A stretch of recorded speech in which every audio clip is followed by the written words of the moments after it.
clients within 7 கொடுத்து அடித்து விட்டுட்டு சைடில் இன் வேர்ட்ஸ்ன்னு கொடுத்துருக்காங்க. SEVEN வேர்டில் அடிங்க. 7 days from the receipt of this letter transpose appropriate legal action, அந்த எஸ் வந்து delete பண்ண சொல்லியிருக்காங்க, will be taken against you to recover the amount with interest and costs, full stop. Next 2 lines கொடுத்துட்டு yours faithfully வந்து 17 லெட்டர்ஸை 70ல் minus பண்ணிங்கன்னா 53 வரும்.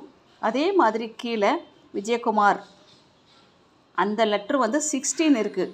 So ஒரே ஒரு லெட்டர் தான் வித்தியாசம். அதுவும் நீங்கள் வந்து 17 அந்த மாதிரி வச்சு எடுத்துக்கோங்க. அதாவது 16 வந்து 70ல் மைனஸ் பண்ணோம்னா 1 வரும். அப்போ ரெண்டையுமே சமமாக வச்சு அடிச்சிருங்க.